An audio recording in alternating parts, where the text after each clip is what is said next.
నమస్తే. మినీ నవల శీర్షిక కలల కాపురం. రచన మూర్తల ప్రభాకర్ రెడ్డి గారు. చదువుతున్నది రాధిక. ఇక కథలోకెడితే, కాంతారావుకి పెళ్ళై 20 రోజులయ్యింది. తేనె చంద్రుడు, అదే హనీమూన్ నుండి తిరిగొచ్చి 2 గంటలు అవుతోంది. శాంతకి బడలికగా ఉంది. అయినా ఇలాగో ఓపిగ్గా సామాన్లు సర్దే ప్రయత్నం చేస్తోంది. కాంతం కాంతం అన్న పిలుపుకి ఆశ్చర్యపోతూ తలుపు తీసింది. ఎదురుగా పార్వతీశం. తన భర్తకి ఉన్న చాలా కొద్ది మంది ఫ్రెండ్స్లో అతడు మరీ ముఖ్యుడనే విషయం పెళ్లి పందిట్లోనే గ్రహించింది శాంత. కాంతం ఉన్నాడా అండి? పళ్ళి కిలిస్తూ అడుగుతున్న పార్వతీశాన్ని చూస్తుంటే చిరాకేసిన సభ్యత కోసం, ఉన్నారు రండి కూర్చోండి అంటూ భర్తను పిలవడానికి లోపలికెళ్ళింది శాంత.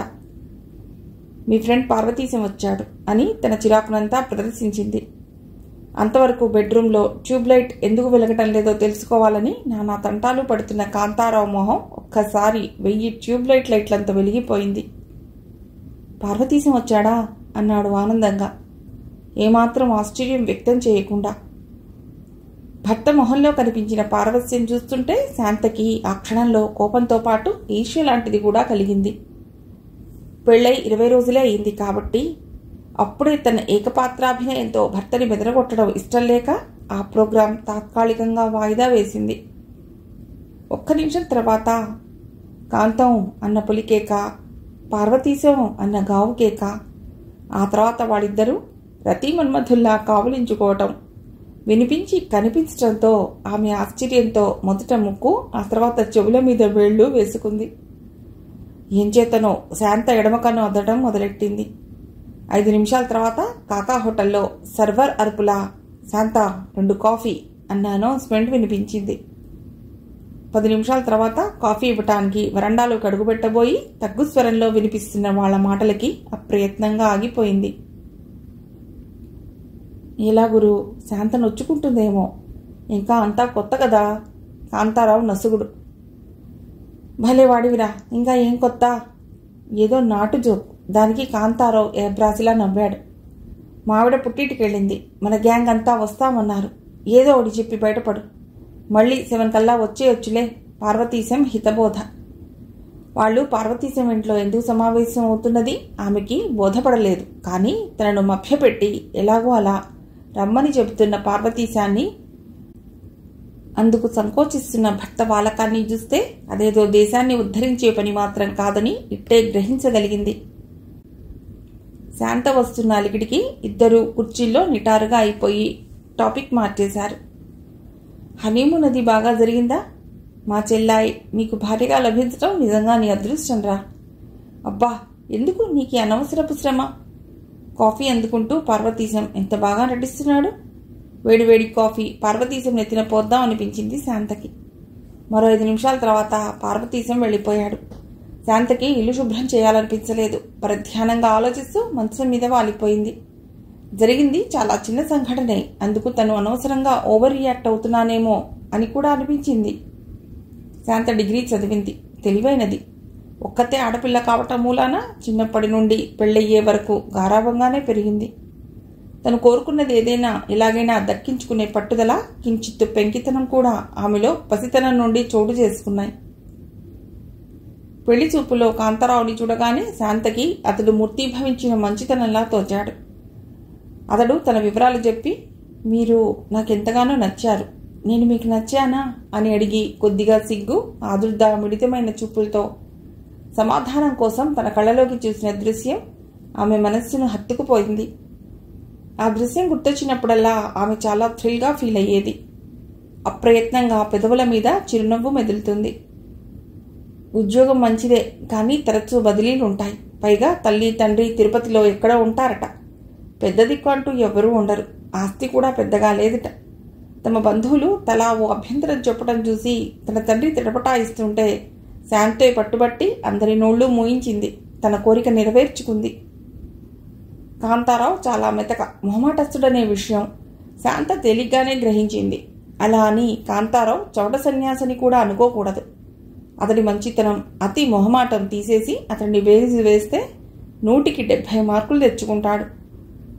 పెళ్లి పందిట్లో పురోహితుడిని డామినేట్ చేసేసి ఆఖరికి తాళి కట్టే సమయంలో 3 ముళ్లలో 2 తనే వేసినంత పనిచేసిన పార్వతీశాన్ని శాంత ఓ కంట కనిపెడుతూనే ఉంది.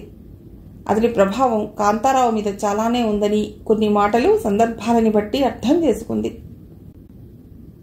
హనీమూన్కి ఎక్కడికి వెళ్ళాలి, అక్కడ ప్రోగ్రాం, కాంతారావుకి ఏ డ్రెస్ బాగుంటుంది వగైరా వగైరా విషయాలు అతడు జోక్యం చేసుకుంటుంటే ఒళ్ళు మండింది. కానీ భర్త బాధపడతాడని ఎలాగో నిగ్రహించుకుంది.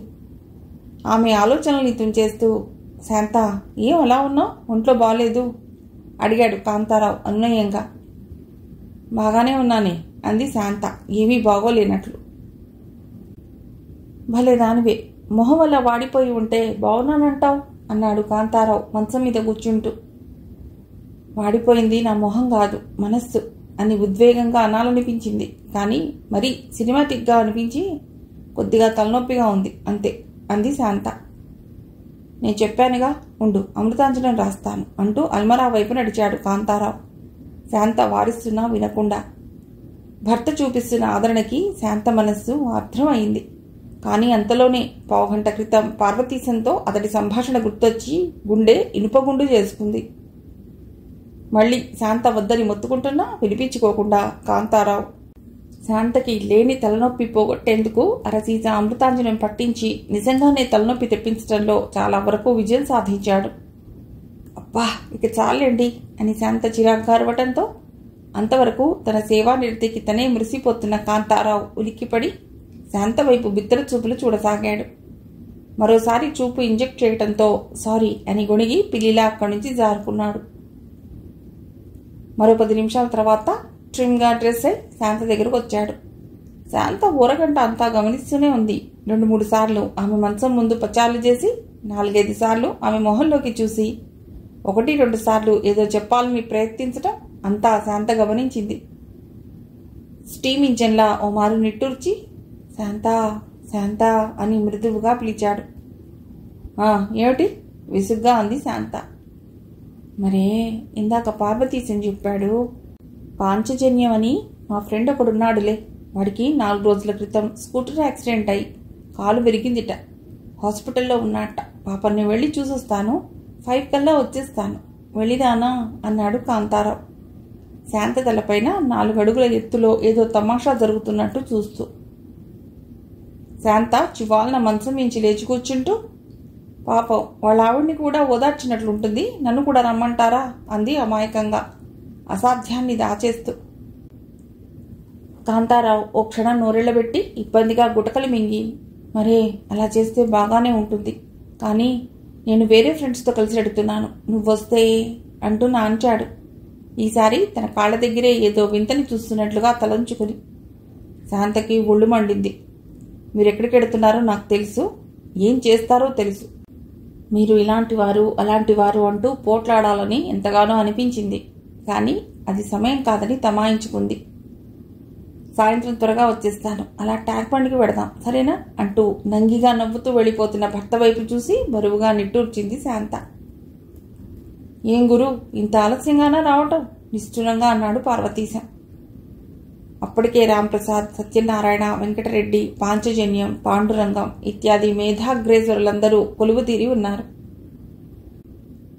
ఎంతైనా కొత్త పెళ్లి కొడుకుగా టైం తెలియడం కష్టం బ్రదర్, సత్యనారాయణ కన్నుగీటుతో అన్న మాటకే అంతా మొహం వాచినట్లు నవ్వారు వెక్కిలిగా. కాంతారావు మొహమాటానికి కాస్త సిగ్గుపడ్డాడు. ఆ తర్వాత 7-8 గంటలు అందరూ యజ్ఞం చేస్తూ చుట్టూ ఉన్న ప్రపంచంతో అన్ని బంధాలు తెంచుకున్నారు. 9 అవుతుండగా అకస్మాత్తుగా కాంతారావుకి జ్ఞానోదయమై డీలా పడిపోయాడు. ఎంత పని జరిగింది, పాపం తన కోసం శాంత ఎదురు చూస్తూ ఉంటుంది. ప్యాక్ అని విసురుగా పీక ముక్కలు కింద పడేసి తన దగ్గరున్న టోకెన్స్ అన్నీ లెక్కపెట్టి పార్వతీశంకి ఇచ్చాడు. డబ్బు తర్వాత తీసుకుంటానని సగం లేచిన కాంతారావుని కొత్త స్టైల్లో మళ్లీ కూలేసి మరీ 10 మినిట్స్ ఆగు గురు, నేను ఆ రూటే డ్రాప్ చేసి పుణ్యం కట్టుకో, వచ్చే జన్మలో నీకు ప్రతి ఆటలో జోకర్గా పడి రుణం తీర్చుకుంటాను అన్నాడు పాంచజన్యం తన సహజ ధోరణిలో వెకిలిగా నవ్వుతూ. లేదు బాస్, శాంత వెయిట్ చేస్తుంటుంది, ఇప్పటికే లేట్ అయింది మళ్ళీ లేవబోయాడు కాంతారావు. మాకు ఎందుకో అందుకు పెళ్లిళ్ళు అయ్యాయి, మాకు భార్యలు ఉన్నారు, వాళ్ళు ఎదురు చూస్తుంటారు, అయినా మేమంతా ఆటం లేదు రాంప్రసాద్ చిరుకోపంగా అన్నాడు. కాంతారావు ఏదో చెప్పబోతుంటే అంతా ఒకేసారి తగులుకున్నారు. దాంతో కాంతారావు అయిష్టంగానే ఉండిపోయాడు. 10 నిమిషాలు పోయి అరగంట అయింది. రాత్రి 10 కావస్తోంది. కాంతారావుకి కంగారుగా, కాస్త గిల్టీగా కూడా ఉంది. కాంతం, నన్ను మీ ఇంటి దగ్గరే డ్రాప్ చేయి. నా మిసెస్ వాళ్ళ బాబాయ్ వాళ్ళ ఇంట్లో ఉంది. ఈ పూట నేను కూడా అక్కడే మీలింగ్ అన్నాడు పాంచజన్యం. అలాగే అన్నాడు కాంతారావు ప్రధ్యానంగా. గుడ్ నైట్ అని ఆ విధంతా అదిరిపోయేటట్టరిచి ఓ సందులోకి దూరి మాయమయ్యాడు పాంచజన్యం. స్కూటర్ లాక్ చేస్తుంటే శాంత తలుపు తీయడం గమనించి గతుక్కుమన్నాడు. కాంతారావు ముందే రిహార్సల్స్ చేసుకున్న దాని ప్రకారం సారీ శాంత అని మరేదో చెప్పబోయి నవ్వుతూ ఎదురొచ్చిన శాంతని చూసి తికమకపడ్డాడు. అబ్బా, అంత పెద్దగా గుడ్ నైట్ చెప్పిన ఆ పెద్ద మనిషి ఎవరండి అంది శాంత. వెంటనే కాంతారావు ప్రధ్యానంగా, వాడా పాంచజన్యం, వాడెప్పుడూ అంతే, ప్రతిదీ లౌడ్గా ఉంటుంది అని మరేదో అనబోయి అంతలోనే శాంత మొహంలో నవ్వు మాయమవ్వటం, తను చేసిన ఘోర తప్పిదం రెండూ ఒకేసారి గ్రహించాడు. శాంత మొహంలోకి చూడలేక గబగబా లోపలికి వెళ్ళిపోయాడు. శాంత ఇక వేయబోయే ప్రశ్నలకి ఏం జవాబివ్వాలో అని కరెంట్లా ఆలోచిస్తుండగా, మన దేశంలో సైన్స్ ఇంత అభివృద్ధి చెందిందనే విషయం నాకు ఇంతవరకు తెలియదే. 4 రోజుల క్రితం కాలు విరిగిన వ్యక్తి అప్పుడే మామూలుగా అయిపోయాడంటే అమ్మో అంటున్న శాంత కడ్డు వచ్చి, అబ్బే అది కాదు శాంత, అసలేం జరిగిందంటే కాలు విరిగింది పాంచజన్యానికి కాదు. నేను పొరపాటు పడ్డాను. పాండురంగం అని మరో ఫ్రెండ్ ఉన్నాడు, పాపం వాడికి విరిగింది. వీడికేం రాస్కెల్ గుండ్రాయిలా ఉన్నాడు అంటూ ఏ బ్రాస్లా నవ్వాడు కాంతారావు. ఓహో అలాగా, పాండురంగమో రోగమో ఎవరికి ఏం విరిగితే నాకేమిటిలేండి, రండి భోంచేద్దురు గాని అంటూ వంటింట్లోకి దారి తీసింది శాంత. తన తెలివికి తనే మురిసిపోతూ డైనింగ్ టేబుల్ ముందు కూర్చున్నాడు కాంతారావు. శాంతని మచ్చిక చేసుకోవటానికి నువ్వు కూడా భోంచే శాంత అన్నాడు ఆదరంగా. నాకు ఆకలిగా లేదు, మీరు కానివ్వండి చిరుకోపంగా అంది శాంత. అదిగో నీకు ఇంకా కోపం తగ్గలేదు, అయితే నేను కూడా తినను అన్నాడు ఆదరంగా. మీ ఇష్టం, గిన్నెలు అవి సర్దాలి అంది నిర్దయగా. కాంతారావుకి చచ్చేంత ఆకలేస్తోంది. తను బెట్టు చేస్తే ఆమె దారికొస్తుందనుకున్నాడు, కానీ మొదటికే మోసం వస్తుందనుకోలేదు. తన చావు తెలివికి తగిన శాస్తి జరిగిందని లోపలే ఏడ్చి, పైకి మాత్రం కనీసం వ్రతం చెడ్డ ఫలితం దక్కించుకుందామనుకుని రాజీ ధోరణిలో, పోనీ నేను కలిపెడతాను తింటావా అని ఊపిరి బిగబట్టాడు. భర్త ఉద్దేశం గ్రహించింది శాంత. ఓ క్షణం పట్టు సడలింది. అంతలోనే భర్తకి ఆ మాత్రం శాస్తి జరగాలని, నాకు వద్దు, నేను తినను అంతే అంది కసాయిలా. పైపెచ్చు ఈరోజు మీకు ఇష్టమని బంగాళాదుంపల వేపుడు, ఎగ్ కర్రీ వగైరా చేశాను. అయినా ఏం చేస్తాం, దేనికైనా ప్రాప్తం ఉండాలి అని నిట్టూర్చి పాత్రలు ఫ్రిడ్జ్లో సర్దసాగింది. కాంతారావుకి ఏడుపొచ్చింది తన స్థితి తలుచుకుంటే. ఓ క్షణం చేతులెత్తేద్దామా అనుకున్నాడు, కానీ అహం అడ్డొచ్చింది. శాంతకైనా అంత పట్టుదల, ఒక్క పూట తినకపోతే చస్తాడా? నీరసంగా మంచం మీద కూలబడ్డాడు. కాసేపు శాంత కోసం ఎదురు చూసి అలాగే మగత నిద్రలోకి జారిపోయాడు. ఉన్నట్టుండి కాంతారావుకి మెళకువ వచ్చింది. అప్రయత్నంగా టేబుల్ క్లాక్ వైపు చూశాడు. 2 కావస్తోంది. శాంత ఏడుస్తోంది. శబ్దం వినిపించకుండా పవిట చెంగు నోట్లో కుక్కుని ఆమె మౌనంగా రోధిస్తోంది. ఓ క్షణం కాంతారావు మెదడు మొద్దుబారినట్లయింది. వెంటనే తేరుకుని శాంత శాంత అని ఆదుర్దాగా తన వైపు తిప్పుకున్నాడు. ఆమె తన చేతుల్ని విదిలించేస్తున్నా బలవంతంగా ఆమెని పొదవి పట్టుకుని ఆమె మొహంలోకి చూస్తూ, ఏమిటి శాంత, ఏం జరిగింది అన్నాడు హీనస్వరంతో. భర్త వైపు ఓసారి దీనంగా చూసి అంతలోనే తీక్షణంగా, ఏవేదట ఏవి తెలియనట్టు అంది వెక్కుతూ. 10 నిమిషాలు తంటాలు పడి కాంతారావు ఆమెని మామూలు స్థితికి తెచ్చాడు. మధ్యాహ్నం మీరు ఎక్కడికి వెళ్లారు? ఎవడికో కాలు విరిగిందని నాతో అబద్ధం ఎందుకు చెప్పవలసి వచ్చింది? నిజం చెప్పండి. శాంతకి ఇంకా కోపం తగ్గలేదు. కాంతారావుకి ఒక్క క్షణం నిజం చెప్పేద్దామా అనిపించింది.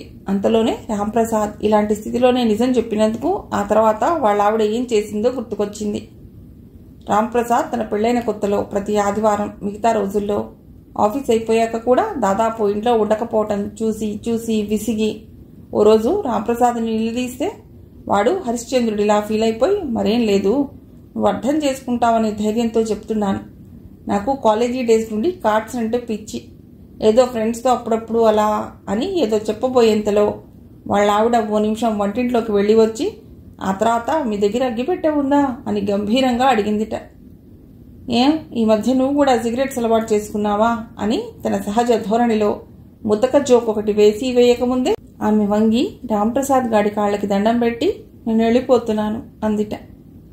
ఎక్కడికని అడగాలని నోరు తెరవబోయి బదులుగా ముక్కు మూసుకున్నట్ట. కిరసనాయిల వాసన గుప్పుమని కొట్టడంతో వెంటనే రాంప్రసాద్కి తన భార్య ప్రోగ్రాం అర్థమైపోయి అమాంతం ఆమె కాళ్ల మీద పడ్డంత పని చేశాడు. ఆ రాత్రంతా ఆమెని బతిమాలి ఎన్నో వాగ్దానాలు శపథాలు ఒట్లు వేసుకున్నాక ఆమెలో కొంత మార్పు వచ్చిందిట. ఆ తర్వాత కూడా ఇంట్లో ఎప్పుడూ 40 లీటర్ల కిరసనాయిలు 10 డజన్ల అగ్గిపెట్టెలు స్టాక్ ఉండేటట్టు ఏర్పాటు చేసిందిట. ఆ దెబ్బతో రాంప్రసాద్ తాత్కాలికంగా పేక సన్యాసం చేయవలసి వచ్చింది. ఆ తర్వాత అతడు ఎప్పుడూ ఏదో పోగొట్టుకున్నట్టు నిరుత్సాహంగా నిర్లిప్తంగా ఉండటం, నిద్రలో జోకర్ జాక్పాట్ అంటూ కలవరించటం వగేరా చేసినా అతడి భార్య తన పట్టు విడవలేదుట. 3 ఏళ్ల తర్వాత వాళ్ళ బుజ్జిగాడు 10 తర్వాత ఏం వస్తుంది డాడీ అన్నప్పుడు రాంప్రసాద్ జాకీ రాణి కింగ్ అని విషాదంగా చెప్పినప్పుడు మాత్రం చెలించిపోయి నెలలో 2 ఆదివారాలు మాత్రం అతడు పేకాట ఆడుకోవటానికి, అది కూడా 12 నుండి 7 గంటల వరకు మాత్రం పర్మిషన్ ఇచ్చిందని రాంప్రసాద్ ఏడుస్తూ చెప్పిన విషాదగాథ కాంతారావు మనస్సు మీద చెరగని ముద్ర వేసింది. ప్రస్తుతం తన స్థితి కూడా అలా మారకుండా ఉండాలంటే ఓ నిజం లాంటి అబద్ధం తను చెప్పాలి. కానీ ఏం చెప్పాలి? ఆంజనేయ స్వామి గుడికి వెళ్ళి అర్చన చేయించాననో, ఆండాళమ్మ గారింటికి వెళ్ళి అప్పడాలు ఒత్తడంలో సహాయం చేశానని చెప్తే శాంత నమ్ముతుందా? No, never. మరి ఏం చెప్పాలి? తను ఈ పరిస్థితి గురించి ముందే జాగ్రత్త పడినందుకు తనను తానే బండ బూతులు తిట్టుకుంటున్నాడు. చెప్పండి, ఎందుకలా చెప్పారు? శాంత రెట్టించింది. భారంగా నిట్టూర్చి చెబుతాను శాంత, చెబుతాను. మన పెళ్ళైన రోజు నుండి మా ఫ్రెండ్స్ అంతా పార్టీ ఇవ్వు అని గోల పెడుతున్నారు. పెళ్లి హడావిడి, ఆ వెంటనే మన హనీమూన్ ప్రయాణం వగైరాల వల్ల ఇంతవరకు వీలు పడలేదు. హోటల్ అంటే బోలెడు ఖర్చు అవుతుంది, పైగా నెలాఖరు కదా అని నేను సందేహిస్తుంటే దేవుడిలా పార్వతీశం వాళ్ళ ఇంట్లో అరేంజ్ చేస్తానన్నాడు. ఎప్పుడో అప్పుడు ఇవ్వవలసిందే కదా, సరే అని వెళ్ళాను. కాకపోతే పార్టీ అంటే గందరగోళంగా ఉంటుందని నిన్ను తీసుకువెళ్ళలేదు. అంటే మీరు తాగుతారా అంది శాంత మరో దండయాత్రకు సిద్ధమవుతూ. కాంతారావు అదో రకంగా నవ్వి, భలే దానివి, నీకు నేను తాగుబోతులా కనిపిస్తున్నానా అని ఆమె అవును అంటుందేమోనని భయం వేసి ఆమెకి ఆ అవకాశం ఇవ్వకుండా, కావాలంటే నువ్వే చూసుకో, నా దగ్గర ఏమైనా అలాంటి వెధవాసనలు వస్తున్నాయేమో అని శాంతకి చాలా దూరంగా జరిగి, ఇంతవరకు నాకు అలాంటి అలవాట్లు లేవు, కాకపోతే మా వాళ్ళు కాస్త పుచ్చుకుంటారు, వాళ్ళకి ఇష్టమైంది ఇప్పించాలిగా అని నాంచాడు. ఆ మాట ఏదో నాతో చెప్పి వెళ్ళవచ్చు కదా అంది శాంత నిష్ఠూరంగా. కాంతారావుకి చికాకు వేసింది. అయినా అది కనబడనీయకుండా, సామాన్యంగా మందు పార్టీ అంటే ఏ భార్య మాత్రం గొడవ చేయకుండా ఉంటుంది చెప్పు? నువ్వు ఏదేదో ఊహించుకుని బాధపడతావని అలా చెప్పాను, కానీ ఇలా అవుతుందని, నువ్వింత హర్ట్ అవుతావని ఊహించి ఉంటే నిజం చెప్పి ఉండేవాణ్ణి. ఐఎమ్ సారీ శాంత అన్నాడు పశ్చాత్తాపం ధ్వనిస్తున్న స్వరంతో. పాపం శాంత కాంతారావుని క్షమించి, పోనేంటి, మీరంతా చెప్పారుగా, ఇప్పుడు నా మనసు తేలిగ్గా ఉంది, రండి ఫోన్ చేద్దురుగాని అని లేచింది. టైం 2 కావస్తోంది, ఇప్పుడేం భోజనం, పడుకుందాం అని శాంతని దగ్గరికి లాక్కున్నాడు. ఆ తర్వాత 2 ఆదివారాలు వచ్చినా ముందు జాగ్రత్త కోసం కాంతారావు ఇంటి పట్టునే ఉన్నాడు. శాంతని సంతోషపరచడానికి టూరిస్ట్ గైడ్లా ఆమెకి Charminar, zoo park, Gandipet, Golconda, museum వగేరా అన్నీ చూపించాడు. అంతేకాక శాంత వద్దుమర్రో అని గోలబెడుతున్నా షాపింగ్కి తీసుకువెళ్ళి నానా చెత్త కొని ఆమెని మచ్చిక చేసుకునే ప్రయత్నం కూడా చేశాడు. ప్రతిరోజు సాయంత్రం పార్వతీశాన్ని కలవటం మాత్రం మానలేదు. 6 అయ్యేసరికి పార్వతీశం కాంతారావు గుమ్మం ముందు ప్రత్యక్షం. ఒక్కోసారి డాబా మీద 9-10 వరకు కబుర్లు చెప్పుకుంటూ గడిపేవారు. ఎక్కువగా అలా వెళ్ళి వస్తాం అంటూ వీధిన పడేవారు. అలాంటప్పుడే శాంతకి ఒంటరితనం మరీ దుర్భరంగా అనిపించేది. తన సమక్షంలో లేకపోయినా డాబా మీద వాళ్ళు కబుర్లు చెప్పుకుంటున్నందుకు కొంతలో కొంత తృప్తిగా ఫీల్ అయ్యేది. ఏదో మిషతో కాంతారావుని పిలిచి 5-10 నిమిషాలు అతడితో గడిపేది. ఆఖరికి ఉండబట్టలేక ఓ రోజు, పార్వతీశం భార్య ఊళ్ళో లేదా అంది ప్రారంభంగా. కాంతారావు కొద్దిగా ఆశ్చర్యపడి, ఎందుకలా అడిగావు, ఉందే అన్నాడు కాఫీ సిప్ చేస్తూ. మరేం లేదు, అతను అలా ఎప్పుడు మన ఇంటి చుట్టే తిరుగుతూ ఉంటేను. ఓ అదా, వాళ్ళ ఆవిడ ఉన్నా లేకపోయినా వాడంతే, నన్ను రోజు కలవనిదే ఉండలేడు అన్నాడు కాంతారావు అదేదో గొప్ప విషయమైనట్లు. అలాగా, ఆవిడ ఏమి అందా అతడు ఇలా ఎప్పుడు బయట తిరుగుతూ ఉంటే? ఏమంటుంది, ఆవిడ పేరు భూదేవిలే. మావాడు ఇప్పుడు ఇంకా నయం, పెళ్ళైన కొత్తలో మరీ ఘోరం. ఒక్కోసారి ఏ 2-3 రోజులకో ఇంటికి వెళ్ళేవాడు. ప్రధ్యానంగాని నాలుక చాలా వరకు కొరికేసుకున్నాడు కాంతారావు. నిజమా? మీ ఫ్రెండ్ ఏదో ఆపోజిట్లా ఉన్నాడే, పెళ్ళైన కొత్తలో అందరూ ఎక్కువగా ఇంటి పట్టునే ఉంటారే, ఆరా తీసే డిటెక్టివ్లా అంది శాంత. అది కాదు, అప్పట్లో వాడికి పేకాట అని నోటిదాకా వచ్చింది, కానీ ఎలాగో కంట్రోల్ చేసుకుని నాటకాల పిచ్చి ఉండేది. మేమంతా ఎంతో చెప్పిన మీదట వాడు కాస్త దారిలోకి వచ్చాడు. అనర్గళంగా అబద్ధాలు చెప్పగలుగుతున్నందుకు తనను తానే అభినందించుకున్నాడు కాంతారావు. శాంత చురుగ్గా చూసి మరేదో అనబోతుంటే, చూడు శాంత, లోకంలో ఒక్కోరిది ఒక్కో తీరు, ఎవరి పిచ్చి వారికి ఆనందం. బేసిక్గా పార్వతీశం చాలా మంచివాడు, నేనంటే ప్రాణం. వాడిలో ఏవో లోపాలుండవచ్చు, ఆ మాటకొస్తే లోపాలు లేనిదెవర్లో అని ఓ కాండక్ట్ సర్టిఫికెట్ లాంటిది ఇచ్చాడు. శాంతకి ఒళ్ళు మండింది. పార్వతీశం వ్యక్తిగత విషయాల పట్ల నాకు ఇలాంటి ఆసక్తి లేదు. కాకపోతే రోజు మన ఇంటికి రావటం, మిమ్మల్ని వెంటేసుకుని బజార్లన్నీ చెడ తిరగటం, మీరు ఏ అర్ధరాత్రో ఇంటికి చేరటం, ఇవన్నీ నాకు నచ్చడం లేదంతే. శాంతలో వచ్చిన మార్పుకి కాంతారావు ఓ క్షణం నివ్వెరపోయాడు. అంతలో నేను నచ్చ చెప్తున్నట్టు, నేను పొద్దుననగా ఆఫీస్ పెడతాను, ఉస్సురమంటూ సాయంత్రం వస్తాను.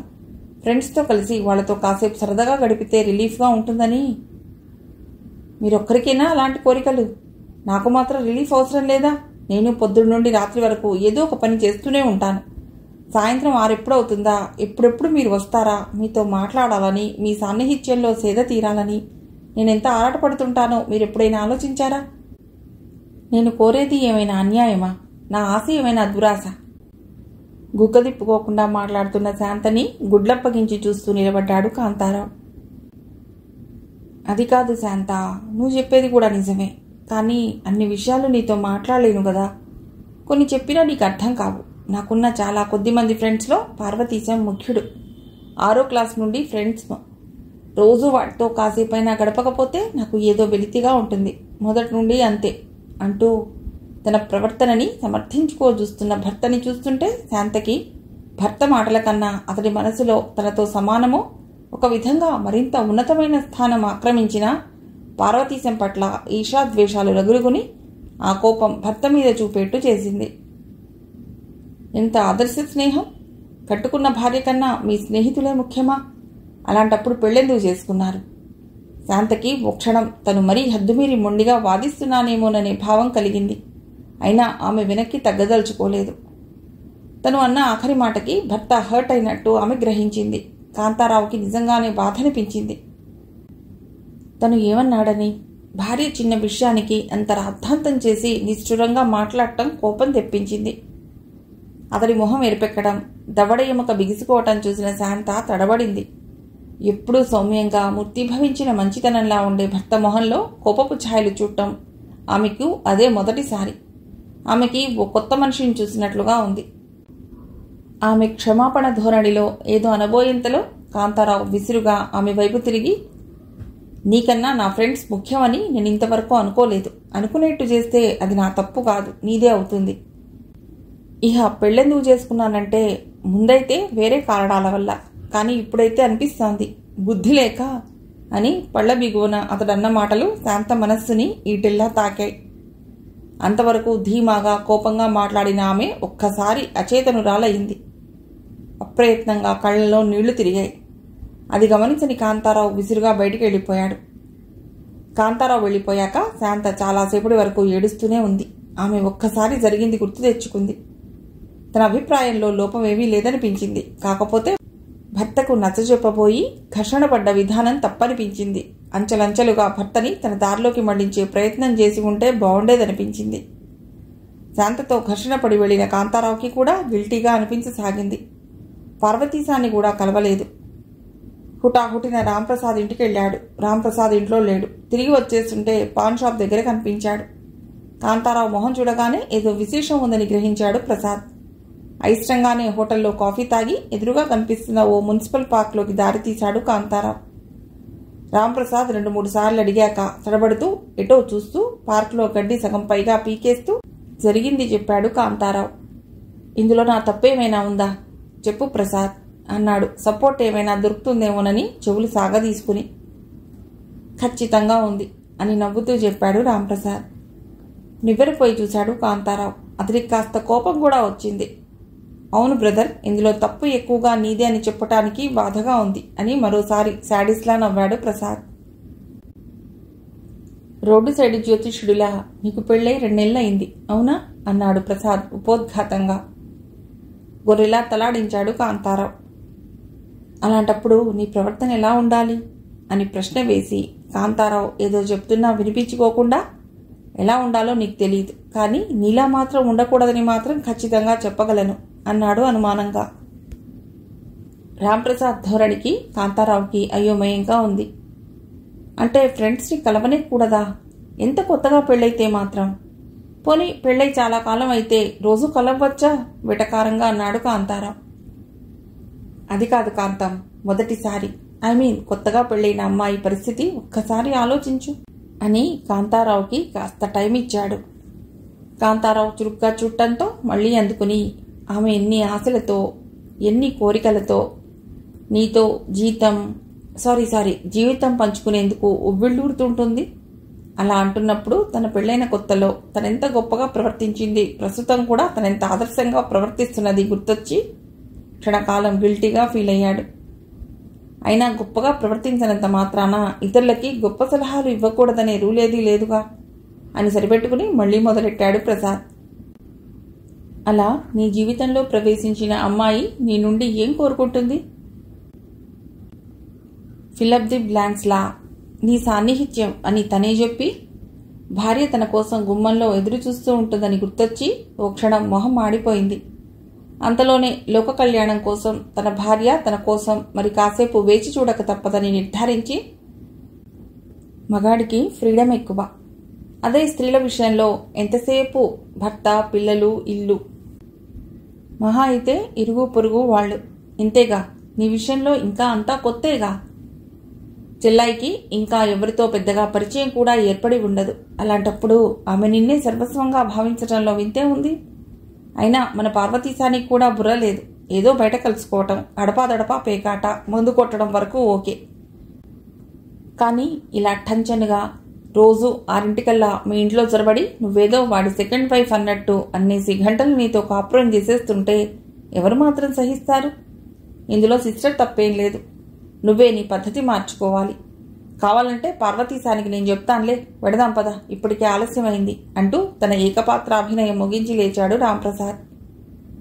ప్రసాద్ చెప్పింది కొంతవరకు కాంతారావు తలకెక్కింది. కానీ పార్వతీశం మీదున్న అభిమానం, తను అకారణంగా తప్పు చేయడనే అహం తోడై ఇంకా పూర్తిగా జ్ఞానోదయం కాలేదు. ఎక్కడో అక్కడ తిరిగి ఇంటికి 10ంటికి చేరాడు. శాంత ఇంకా కోపంగానే ఏడుస్తూనే ఉంటుందని భావించిన కాంతారావు ట్రిమ్గా ముస్తాబై తల్లో మల్లెపూలతో తన రాక కోసం వరండాలో పచార్లు చేస్తూ కనిపించిన శాంతని చూసి ఆశ్చర్యపోయాడు. ఆమె ఏం జరగనట్టే ప్రవర్తిస్తుంటే అతడికి కాస్త నిరుత్సాహం లాంటిది కలిగింది. కానీ తనను చూసి గుమ్మంలోనే కావలించుకున్నంత పని చేసేసరికి మనస్సులో ఏమూలో ఉన్న చికాకు మాయమై ఆమెను దగ్గరికి తీసుకున్నాడు. ఇద్దరూ తాము తొందరపడ్డాం అని క్షమాపణల సీన్తో రక్తిగట్టించారు. ఆ తర్వాత శరీరాలు చేరువయ్యే ఘట్టంలో మనసులు కూడా దగ్గరయ్యాయి. 2 రోజుల తర్వాత ఓ రోజు కాంతారావు పార్వతీశాన్ని కలిసి జరిగింది చెప్పాడు. అయితే అతడు పార్వతీశాన్ని శాంత ప్రత్యేకంగా తప్పు పట్టిందని చెప్పకుండా జనరలైజ్ చేసి అసలు ఫ్రెండ్స్తో తిరగటం శాంతకి ఇష్టం లేదని, కష్టంగా ఉందని చెప్పాడు.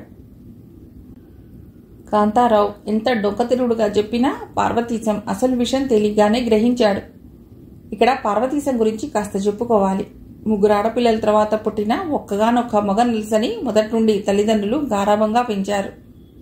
పసితనం నుండే అతడు ప్రత్యేక గుర్తింపుకి, ఆదరణకి అలవాటు పడ్డాడు.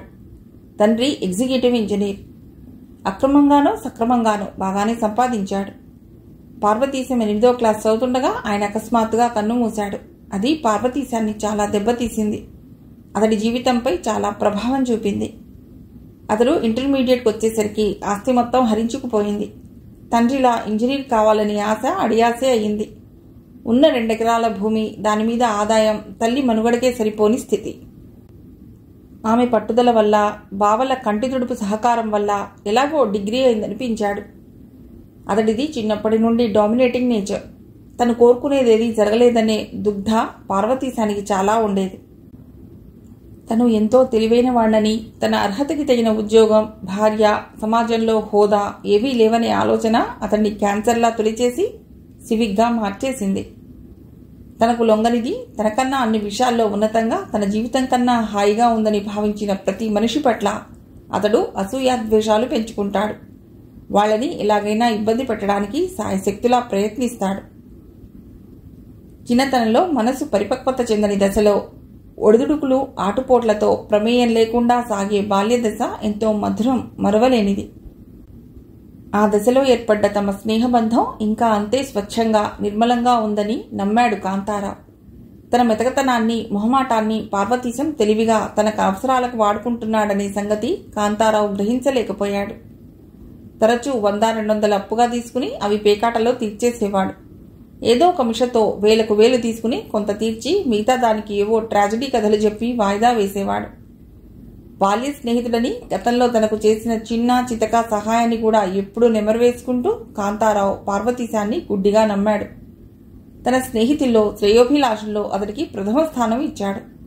పార్వతీశం పట్ల అంత గురుభక్తి కాంతారావుకి. పార్వతీశం చిన్నగా నిట్టూర్చి, మరేం చేద్దాం అనుకుంటున్నావు అన్నాడు. నాకేం అర్థం కావటం లేదు గురు, వేలగా అన్నాడు కాంతారావు. పోనీ మీ శ్రీమతి కోరిక ప్రకారం మమ్మల్ని కలవటం మానే, సీరియస్గా అన్నాడు పార్వతీశం. అతడికి శాంత మీద చాలా కోపంగా ఉంది. తన నోటి దగ్గరగా వచ్చిన తాయిలాన్ని ఎవరో దూరం చేస్తున్న ఫీలింగ్. భలే వాడివే, నిన్ను కలవకపోతే నాకేం తోచి సావదు. నీకు ఆ విషయం తెలుసుగా. నీతో ఉన్నంతసేపు సరదాగా ఉంటుంది. ఆ కాసేపు చికాకు, టెన్షన్స్ మర్చిపోతాను.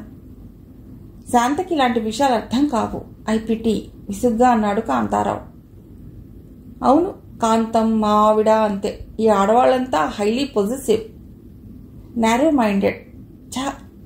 శాంత మీద కోపం అలా తీర్చుకున్నాడు పార్వతీశం. ఆ తర్వాత ఇద్దరు అది ఇది మాట్లాడి చివరికి పార్వతీశం కాంతారావు ఇంటికి రాకుండా ఉండేటట్టు బయటే కలుసుకోవటం, పేకాట సెషన్స్కి ఎక్కడా ఎప్పుడు కలుసుకునేది వగైరా గురించి మాట్లాడుకున్నారు. కాంతారావుకి గుండె మీద పెద్ద బరువు తీసేసినట్లుంది. ఎంతో ఉత్సాహంగా ఇంటికి బయలుదేరాడు. సంతోషం ఎక్కువై దారిలో ఓ బుట్టెడు మల్లెపూలు కొన్నాడు. కొంచెం దూరం నడిచాక చెయ్యి నొప్పెట్టింది. అదీగాక ఒకరిద్దరు మూరెంత బాబు అని అడగటం గమనించి రిక్షా మాట్లాడుకున్నాడు. రాత్రి 8 అవుతోన్న రిక్షా టాప్ వేసుకున్నాడు. ఏమిటండి ఆ బుట్ట?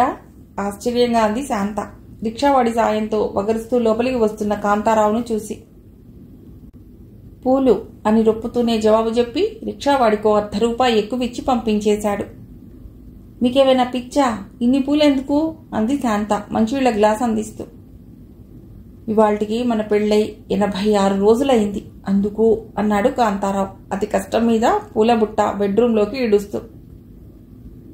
86 రోజులైతే ఏమైంది? అయినా అదే లెక్క. ఎవరైనా బర్త్డే అనో మ్యారేజ్ డే అనో సంవత్సరానికి ఓసారి చేసుకుంటారు. కానీ మనం ఏదో ప్రత్యేకత చూపించాలిగా. అయినా పూలు కొనడానికి ఏదో ఓ సందర్భం అవసరమా? అయితే ఈరోజు కూడా మనం బతికే ఉన్నాం, అది విశేషమేగా. అందుకు సెలబ్రేట్ చేసుకుందాం. త్వరగా మిగతా కార్యక్రమాలు ముగిద్దాం పద, తొందర చేశాడు కాంతారావు. పక్క మీద చల్లిన మల్లెలన్నీ నలిగిపోయిన తర్వాత కాంతారావు ఛాతీ మీద తలాంచి అతడి చేతిని తన చేతిలోకి తీసుకుంటూ, నేను మాట అడుగుతాను, కోపం తెచ్చుకోరుగా అంది గోముగా. మగతనిద్రలో కాంతారావు అడుక్కో అన్నాడు అంతకంటే తన్మయంగా. మరే నా మీద మీ అభిప్రాయం ఏమిటి? అంది శాంత ఛాతీ మీద వెంట్రుకల్ని నిమురుతూ. కాంతారావుకి ఎక్కడో ఏదో ఎర్రబల్బు వెలిగినట్టయింది. అయినా అతడు పూర్తిగా స్పృహలో లేడు. అందుకే అమాయకంగా ఓ వెర్రినవ్వు నవ్వి, అదేం ప్రశ్న, నువ్వు నా దేవతవి అన్నాడు రొమాంటిక్గా. ఇంకా నయ్యం, పోలేరమ్మో, నూకాలమ్మో, మాంకాలమ్మో అని పేరు చెప్పలేదు. నయ్యం అనుకుని, అబ్బా అది కాదు అని శాంత అనగానే, దేవతవి కాక దయ్యానివా కొంపదీసి వేళాకోళంగా అన్నాడు కాంతారావు. కాంతారావు జబ్బ మీద శాంత అనుకోకుండా కాస్త గట్టిగా గిల్లటంతో అతడికి మత్తు వదిలిపోయింది. స్ప్రింగ్లా ఎగిరి కూర్చుని గిల్లిన చోట నిమురుకుంటూ, ఇదేం సరసం, అయినా ఏమిటిదంతా, కమ్ టు ది పాయింట్ కాస్త చిరాగ్గా అన్నాడు. మరేం లేదండి అని ఇంకేదో ఉన్నట్టు ఆగింది. కాంతారావు కోపంగా చుట్టంతో, నేనంటే మీకు చాలా ఇష్టం కదూ, నేను డిగ్రీ చదివాను, కాస్తో కూస్తో లోక జ్ఞానం తెలివితేటలు ఉన్నాయనే విషయం అంగీకరిస్తారా అని కాంతారావు ఏదో అనేంతలో, మీ ఫ్రెండ్ పార్వతీశం పాటి చెయ్యనా అంది నిష్ఠురంగా. ఎర్రవలుపుతో పాటు స్టీరియోఫోనిక్ సౌండ్లో వార్నింగ్ బెల్ కూడా మోగసాగింది. అర్ధరాత్రి అంకమ్మ శివాలన్నట్టు శాంతకి ఏది ఎప్పుడు మాట్లాడాలో తెలియదు. అయినా తను తొందరపడకూడదని చాలా మృదువుగా, నువ్వు పార్వతీశం కంటే ఎక్కువ కాబట్టే ఇప్పుడు ఇలా నా పక్కన ఉన్నావు, లేకపోతే మావాడు ఉండేవాడు అన్నాడు. అతడి వ్యంగ్యం బోధపడినా శాంత కూడా శాంతంగా, థ్యాంక్స్, నేను కూడా మీరు అందరికన్నా నాకే ఎక్కువ ప్రాధాన్యం విలువ ఇవ్వాలనుకోవటం పేరాస కాదనుకుంటాను అంది. అలాగే అనుకో అన్నాడు కాంతారావు ఆవులిస్తూ. రోజు అలా మీ ఫ్రెండ్స్తో అంత రాత్రి వరకు తిరిగే బదులు ఇంటి పట్టునే ఉంటే నేనే మీకు కంపెనీ ఇస్తాగా, మీకోసం ఎదురు చూడటం, ఒంటరితనం, ఎడబాటు అన్నీ తీరిపోతాయి కదా. ఓ క్షణం కాంతారావు మొహంలో భావాలు పసిగట్టాలని ప్రయత్నించింది శాంత. కాంతారావు ఆ క్షణంలో బుద్ధుడి బాబులా ఉన్నాడు. శాంత మళ్ళీ ఏరియల్ తీసింది. ఏమండి, మీరెప్పుడైనా మీ ఫ్రెండ్స్ భార్య పరిస్థితి ఆలోచించారా? నాలాగే ఆమె కూడా ఎంత బాధపడుతుందో, మిమ్మల్ని ఎంత ద్వేషిస్తుంటుందో, ఎన్ని శాపనార్థాలు పెడుతుందో. నా భర్త మరొకరి కష్టానికి కారణం కావటం, మరొకరి దృష్టిలో దోషిగా నిలబడటం నాకు గిట్టదు. అది నేను భరించలేను. ఉద్వేగంతో ఆమె గొంతు జీరబోయింది. ఓహో, అటు నుండి నరుక్కొస్తున్నదన్నమాట. ఊరుకో శాంత, నువ్వు కోరినట్టుగానే జరుగుతుంది. పార్వతీశాన్ని మన ఇంటికి రావద్దని చెప్తాలే అన్నాడు వరాలిచ్చే వేల్పులా. శాంత అందంగా భర్త వైపు చూసి అంతలోనే అనుమానంగా, దానికి బదులు మీరే వాళ్ళింటికి పెడతారా అంది. కాంతారావు 2 సార్లు గుటకలు మింగి ఇబ్బందిగా కదిలాడు. ఛా, అలాంటిదేమీ లేదు, ఇక పడుకో, నిద్ర వస్తోంది నాకు అంటూ ఎఫెక్ట్ కోసం 2 సార్లు ఆవులించాడు. కాలం గడిచిపోతోంది. శాంతకి తెలియకుండా కాంతారావు పార్వతీశాన్ని కలుస్తూనే ఉన్నాడు. మరీ రాత్రి 11 కాకుండా అంతకు లోపే ఇంటికి వచ్చేస్తున్నాడు. ఆఫీస్ అయిపోగానే భర్త ఇంటికి రాకపోవడం శాంతకి అంతుబట్టలేదు. చూసి చూసి ఓ రోజు అడిగింది, మీ ఆఫీస్ ఎన్ని గంటలకు అయిపోతుందండి? కాంతారావు గతుక్కుమన్నాడు. అయినా ఏదో ఓ రోజు ఆ పరిస్థితి వస్తుందని తెలుసు కాబట్టి 5 గంటలకి. ఏం అన్నాడు షూస్ విప్పుకుంటూ. నిజమా? 8 నేను, లేదు 7 మా పక్కవాట పద్మావతి వాదించుకుంటున్నానులేండి, అందుకని అంది శాంత. అదేమిటి, ఇంత చదువుకున్నారు, ఆఫీస్ ఎన్ని గంటలకు అయిపోతుందనే అతి చిన్న విషయం కూడా మీకు తెలీదా? పిటి అని బాత్రూంలోకి వెళ్ళాడు కాంతారావు. అది కాదు, వాళ్ళ ఆయన రోజు 8 వస్తాట, మీరు 9 కదా వచ్చేది. రావటానికి 1 గంట టైం పడుతుందనుకుంటే ఆఫీస్ 7 గంటలకో 8 వరకు ఉండాలి కదా. అదీగాక మీరు మీ ఫ్రెండ్స్ని కూడా కలవటం మానేశారుగా అంది శాంత అమాయకంగా మొహం పెట్టి. అవుననుకో, అయితే ఒక్కోసారి ఆఫీస్లో పని ఎక్కువగా ఉండి ఆలస్యం అవుతుంది. అప్పుడప్పుడు ట్రాఫిక్ జామ్లు, స్ట్రైక్లు, స్కూటర్ ట్రబుల్ అంటూ ఓ దండకం చదవసాగాడు కాంతారావు, తన వాగ్ధాటికి తానే మురిసిపోతూ. అబ్బా, ఇక ఆపండి, మీకు మాత్రమే ఈ ప్రాబ్లమ్స్ ఉన్నాయా? రాజేశ్వరి వాళ్ళ ఆయన 5 అయ్యేసరికి ఇంట్లో ఉంటాడు. రాధాబాయి వాళ్ళ ఆయన ఎక్కడో 25 కిలోమీటర్ల దూరంలో ఉన్న ఆఫీస్ నుండి సైతం 6 అయ్యేసరికి తిరిగి వస్తాడు అంటూ బదులుగా శాంత కూడా ఓ లిస్టు మొదలెట్టింది. ఓహో, అయితే చుట్టుపక్కల ఎంక్వైరీలు మొదలెట్టావన్నమాట కోపంగా అన్నాడు కాంతారావు. ఇందులో ఎంక్వైరీ ఏముంది? మధ్యాహ్నం పూట సరదాగా అందరం కలుస్తాం, వాళ్లే చెప్తారా విషయం. రోజు మీరు ఎప్పుడు వస్తున్నది అందరికీ తెలుసు. వాళ్ళు ఇంకా ఏవేవో అన్నారు, నా పట్ల జాలి చూపించారు. అవన్నీ నేను భరించలేను, ఉక్రోషంగా అంది శాంత. సరే, మళ్ళీ మొదలెట్టకు, రేపటి నుండి త్వరగా వచ్చేయటానికి ప్రయత్నిస్తా ఎటో చూస్తూ అన్నాడు కాంతారావు. అతడికి లోపల గిల్టీగా, ఇరుగు పొరుగు మీద కోపంగా ఉంది. అందరి మొగుళ్ల సంగతి, వాళ్ల టైమింగ్లు వగేరా వీళ్ళకెందుకని. ఆ రోజు రాజేశ్వరి బలవంతం చేస్తే షాపింగ్ అని వెళ్ళింది శాంత. తాళం చెవి రాజేశ్వరి తల్లికిచ్చి మ్యాచింగ్ బ్లౌజ్ పీస్ కోసం 6 షాపులు తిరిగారు. షాప్ వాడు చూపించే షేడ్స్ ఏవి రాజేశ్వరికి నచ్చటం లేదు. టైం సాయంత్రం 7 కావస్తోంది. శాంతకి విసుగ్గా ఉంది. భర్త వచ్చే టైంకి ఇంట్లో లేకపోవటం గిల్టీగా కూడా ఉంది. షాప్ వాడికి రాజేశ్వరికి యుద్ధం ఇంకా జరుగుతూనే ఉంది. అసహనంగా శాంత షాప్ బయటికి వచ్చి ట్రాఫిక్ని చూస్తూ నిలబడింది. ఉలిక్కిపడింది. మళ్లీ చూసింది. దూరంగా కాంతారావు మరో వ్యక్తితో ఏదో మాట్లాడుతూ వెళ్తున్నాడు. అతడి చేతిలో ఏవో ప్యాకెట్స్ ఉన్నాయి. శాంత ఏమండి అని అప్రయత్నంగా పిలిచింది. ట్రాఫిక్ రణగొణ ధ్వనిలో అది కాంతారావుకి వినిపించలేదు. రోడ్డుకి అవతల వైపున వాళ్ళున్నారు. శాంత గబగబా రోడ్డు క్రాస్ చేసింది. రాజేశ్వరి షాప్ వాడితో ఇంకా ఏదో వాదిస్తూనే ఉంది. ఆమెకి చెప్పే వ్యవధి లేదు. అటూ ఇటూ చూసింది. భర్త జాడే లేదు. కంగారుగా 10 గజాలు ముందుకు నడిచింది. ఓ సందు మొదట్లో ఉన్న ఓ చిన్న పెంకుటింట్లోకి వెడుతూ కనిపించాడు. శాంతకి ఆశ్చర్యంగా ఉంది. మొదట తిరిగి వెళ్ళిపోదామనిపించినా కుతూహలం ముందుకు తోసింది. అదో పాడుబడ్డ కొంప, 2 వాటాలు. ఓ వాటా ముందు పాత నవారు మంచం, దానిమీద 5-6 ఏళ్ల పాప బొమ్మలతో ఆడుకుంటోంది. ఆ అమ్మాయి స్థితి, ఇంటి వాలకం చూస్తే ఎవరో పేదవాళ్లలా ఉన్నారు. మరో వాటా ముందు 4-5 జతల చెప్పులు, షూస్ కనిపించాయి. భర్త షూస్ గుర్తుపట్టింది. తలుపు మూసుంది. ఓ కిటికీ సగం తీసింది. అందులోంచి పొగ. ఎవరో 5-6 ఒకేసారి మాట్లాడుతున్న ధ్వని. ఆ వాతావరణం శాంతకి చాలా ఇబ్బందిగా, కించిత్తు భయంగా కూడా అనిపించసాగింది. వేగంగా కొట్టుకునే గుండెని చిక్కబట్టుకుని తలుపు తట్టబోయి మనస్సు మార్చుకుని కిటికీలోంచి ఓరగా చూసింది. ఆమె మొహం మీద ఎవరో బలంగా చెరిచినట్లయింది. లోపల తన భర్త చిద్విలాసంగా సిగరెట్ తాగుతూ ఏకదీక్షగా పేకముక్కల వైపు చూస్తూ కనిపించాడు. పేర్లు ఖచ్చితంగా తెలియకపోయినా అక్కడ ఉన్న అందర్నీ గుర్తుపట్టింది శాంత. పెళ్లిలో చూసిన గుర్తు. భర్త చేతిలో పావుగంట క్రితం చూసిన ప్యాకెట్ ఏమిటో ఆమెకు అర్థమైంది. 3 చేతుల్లో ఉన్న గ్లాసుల్లో విస్కీ లాంటిదేదో ఉంది. మధ్యలో ప్లేట్లలో చిప్స్, మిక్చర్ వగేరా కనిపించాయి. భర్త చేతిలో విస్కీ గ్లాస్ ఏదీ కనిపించలేదు. పార్వతీశంతో ఏదో మాట్లాడుతూ కనిపించాడు. శాంత హృదయం కుత ఉడికిపోతోంది. ఎలా ఇల్లు చేరిందో ఆమెకే తెలియదు. అదేమిటి, చెప్పా పెట్టకుండా అలా మాయమయ్యారు? మీకోసం నేనెంతసేపు వెతికానో తెలుసా?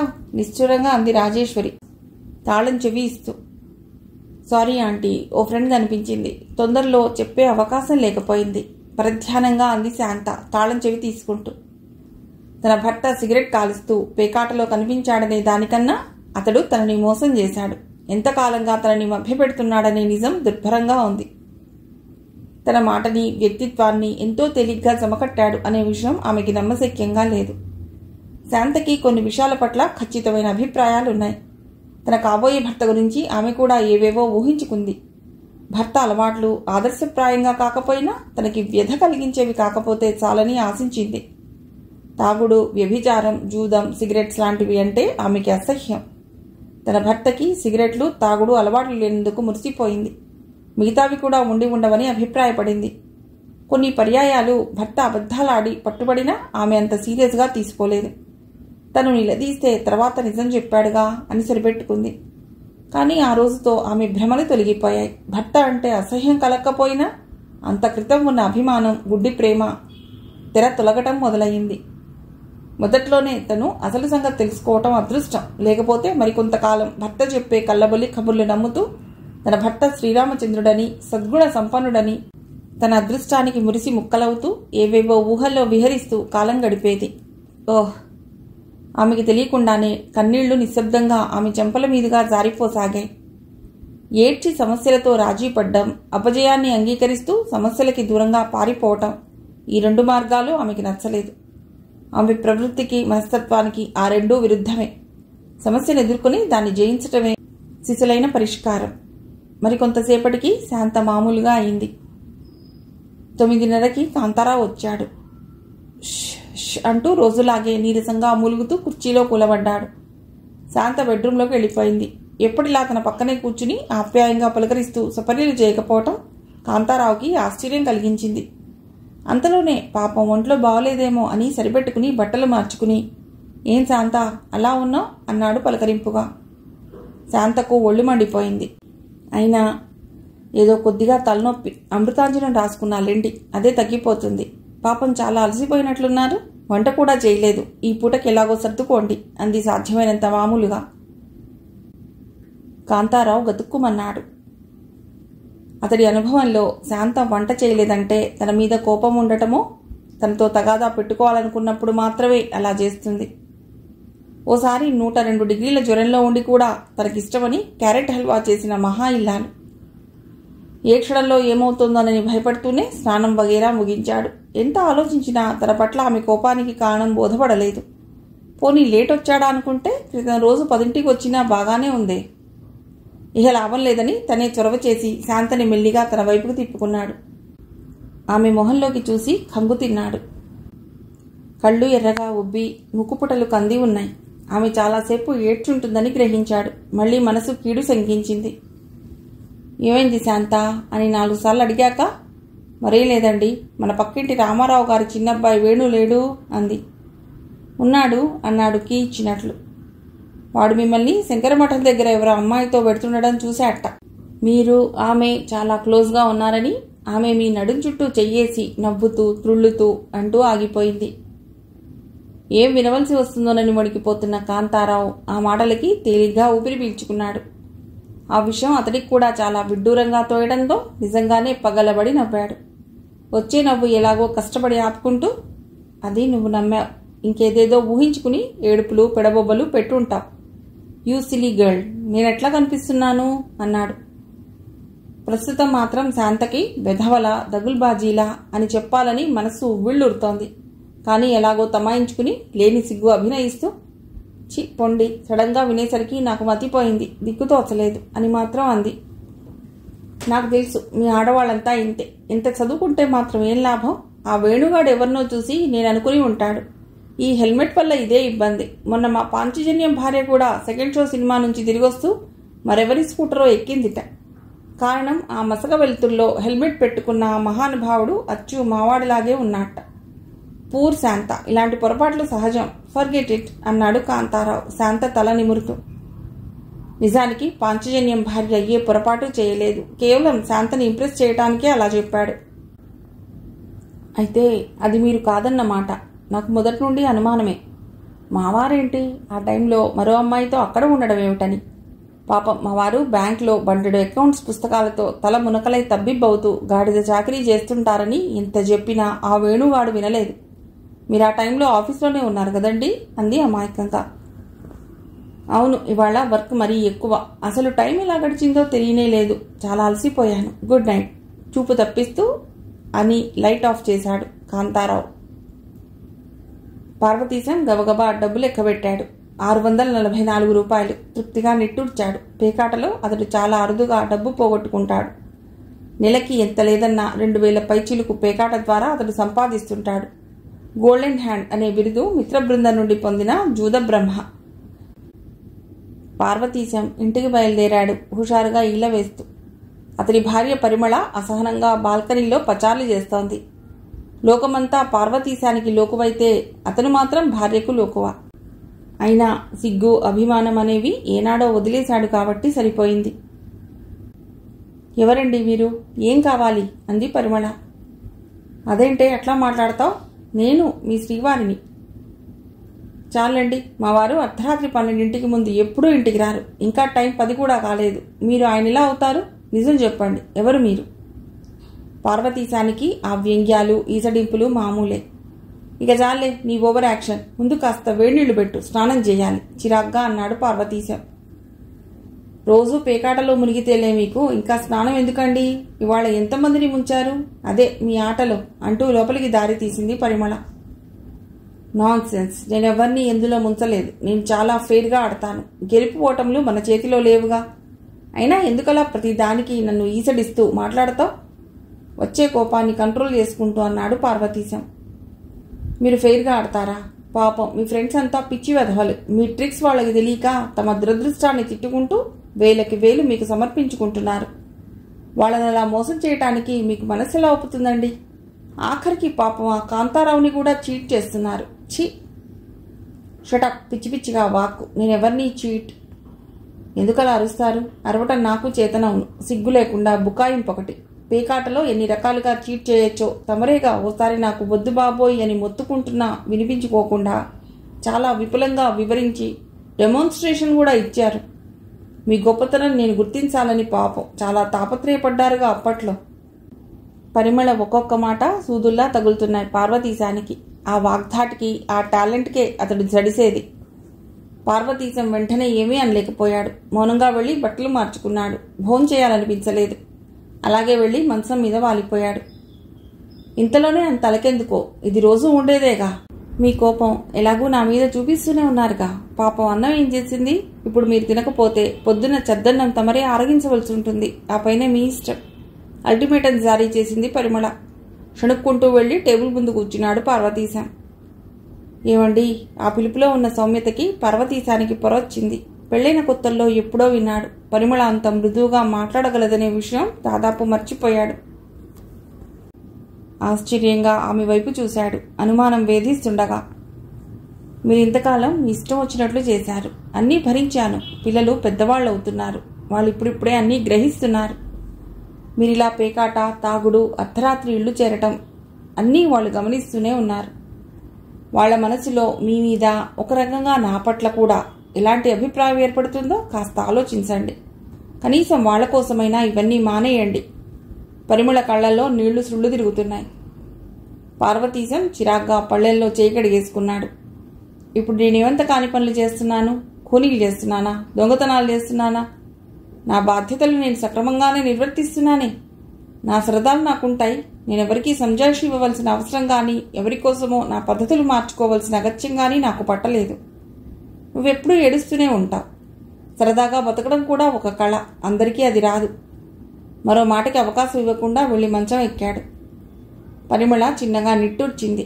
తన పిచ్చి గాని ఆయన మారతాడనుకోవటం కన్నా పేరాస మరోటి లేదు.